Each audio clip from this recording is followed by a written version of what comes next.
Hello traders, welcome back to the channel. मेरा नाम है तरुण और स्वागत है आपका वापस से एक एजुकेशनल एंड लर्निंग वीडियो में हमारे चैनल की। थंबनेल देखकर आपको पता लग ही गया होगा कि आज का जो हमारा टॉपिक होने वाला है वो होने वाला है स्ट्राइक प्राइस के ऊपर।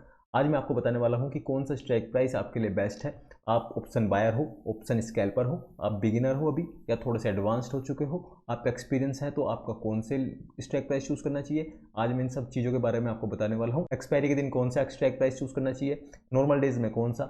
आज मैं आपके सारे मिथ और सारे डाउट क्लियर करने वाला हूँ। इस वीडियो को देखने के बाद आपको कहीं कोई दूसरी वीडियो देखने की जरूरत नहीं पड़ेगी, आपको समझ में आ जाएगा। तो स्क्रीन पर चलते हैं। अब स्क्रीन पर आ गए हैं और अब स्क्रीन पर आने के बाद मैं आपको बताता हूँ कि आपके लिए कौन सा स्ट्राइक प्राइस सबसे बेस्ट होता है। देखिए, दो तरह के ऑप्शन बायर हैं। पहला, जो स्कैल्पिंग पे काम करते हैं, जो स्कैल्पिंग करते हैं सिर्फ, और दूसरे जिनको ट्रेंड कैच करना पसंद है, जो ट्रेंड करते हैं, स्विंग ट्रेड करते हैं।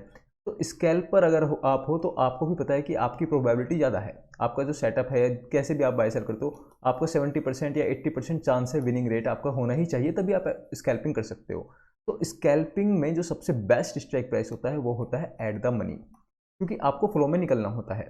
अगर आप आउट ऑफ द मनी लोगे तो आपके फेवर में बैंक निफ्टी अगर 50-60 पॉइंट्स मूव भी कर जाएगा तो ओटीएम के प्राइसेस उस स्पीड में नहीं बढ़ेंगे जिस स्पीड में एटीएम के बढ़ेंगे। तो अगर आप स्कैल्पर हो और आपको सिर्फ 10 पॉइंट्स ऑप्शंस में इतने पॉइंट्स चाहिए तो आप एटीएम को ही चूज करें। ज़्यादा इन द मनी भी मत जाइए, ज़्यादा इन द मनी में स्लिपेज का और बाकी चीज़ें के इशूज आ जाते हैं।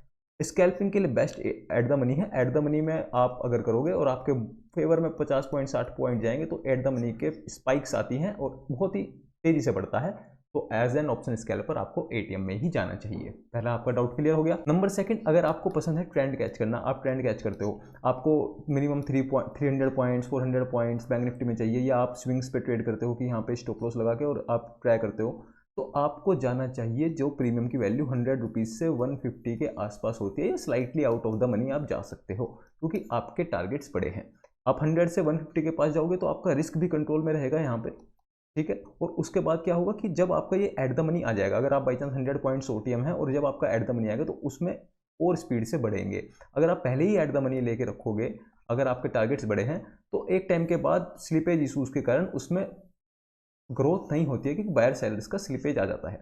तो जब भी आपके, अगर आप 400 पॉइंट्स या 300 पॉइंट्स आपका आप स्विंग करना चाहते हो तो आप slightly out of the money जा सकते हो, ठीक है। तो जब आपका 100 से 150 के बीच का एक आइडियल प्रीमियम रेंज है और आप slightly out of the money, आप अपने हिसाब से इसको एडजस्ट कर सकते हो, ठीक है। अब नंबर 3 है, एक्सपायरी के दिन आप जैकपॉट ट्रेड करते हो, जीरो टू हीरो करते हो, तो आपको कौन सा चूज करना चाहिए। देखिए, जब आप जैकपॉट ट्रेड करते हो, या तो इसमें क्या होता है, या तो आपका जीरो होने वाला है, या आप एक अच्छा रिस्क टू रिवॉर्ड, आपका सेटअप जो है आपको कम से कम 1:5 1:6 वाला ही होता है, जीरो टू हीरो यही है। तो उस समय आपको बैंक निफ्टी से 20 से लेकर 35 रुपए तक के बीच का ही प्रीमियम में ट्रेड करना चाहिए, क्योंकि जीरो टू हीरो आपको भी पता है कि 12 बजे सेकंड हाफ में होती है, तो उस टाइम पे आपको slightly out of the money 100-200 points के प्रीमियम इतने में मिल जाएंगे। और उसके बाद आप प्लान कर सकते हो ये जाने को। अगर आपका, क्योंकि आपके पक्ष में अगर 100 पॉइंट्स का भी मोमेंटम हो गया तो आपको भी पता है कि इसको 20 रुपये से 150-200 जाने में फिर टाइम नहीं लगता है। अगर आप जैकपॉट प्लान कर रहे हो तो आपको 20 से 35 रुपये के प्रीमियम पर ही काम करना चाहिए, ठीक है। अब बात करते हैं, अगर आप बिगिनर हो, ठीक है, अगर आप बिगिनर हो, अभी अभी ट्रेडिंग करना स्टार्ट किया है, आपको मार्केट में ज़्यादा एक्सपीरियंस नहीं हुआ है, तो आप रेगुलर डेज में भी ओटीएम पर प्रैक्टिस कर सकते हो। I am not talking about deep out of the money, I am talking about 100 points 200 points out of the money सिर्फ। क्योंकि अगर आपका 150 का आपने कोई प्रीमियम लिया है और आपके ट्रेड आपके पक्ष में चलती भी है, भले ही आपको बड़े प्रॉफिट्स नहीं होंगे, लेकिन आपके लॉसेस भी कंट्रोल में रहेंगे, और आपको धीरे धीरे टाइम के साथ आपको जब एक्सपीरियंस आ जाएगा तो आप 150 से धीरे धीरे इन द मनी या एट द मनी पे शिफ्ट हो सकते हो।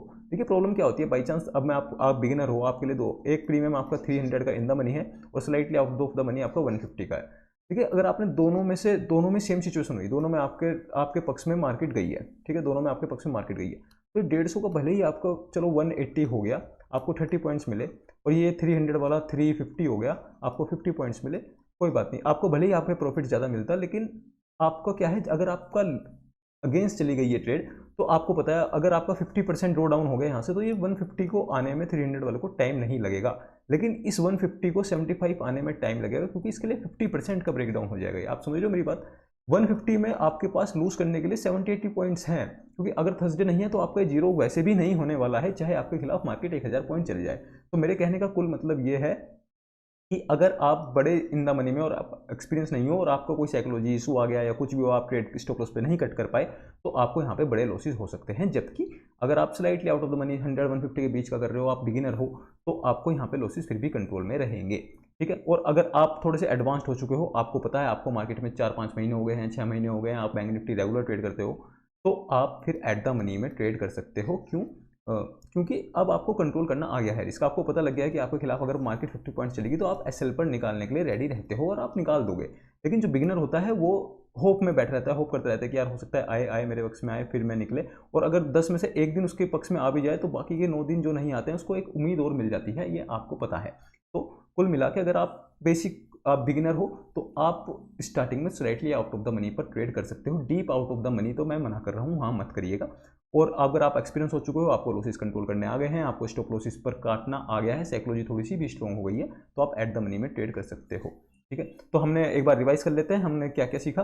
अगर आप स्कैल्पिंग करते हो तो आपको एट द मनी ही नो डाउट जाना चाहिए। अगर आप ट्रेंड कैच करते हो या थोड़ा सा बड़े पॉइंट्स ले जाते हो तो आप slightly out of the money जा सकते हो, यानी 100 रुपीज़ से 150 का बैंक निफ्टी का प्रीमियम आप चूज कर सकते हो। जैकपॉट वाले दिन या एक्सपायरी वाले दिन आप सेकंड हाफ में प्लान कर रहे हो तो आप 20 से लेके 35 रुपए के बीच का ही प्लान कर सकते हैं। ये आपको अच्छे टारगेट्स दे सकता है क्योंकि इस बार आपका रिस्क टू रिवॉर्ड अच्छा फॉलो हो जाता है, क्योंकि अगर आपका सेटअप 1:5 1:6 बड़े इजीली मिल जाएगा।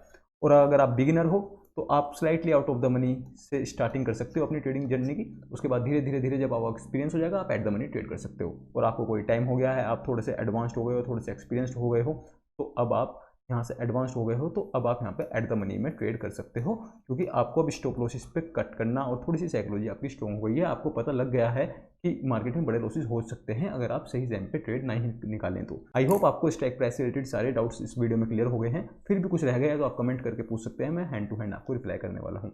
मिलते हैं किसी नेक्स्ट वीडियो में। Thank you so much guys.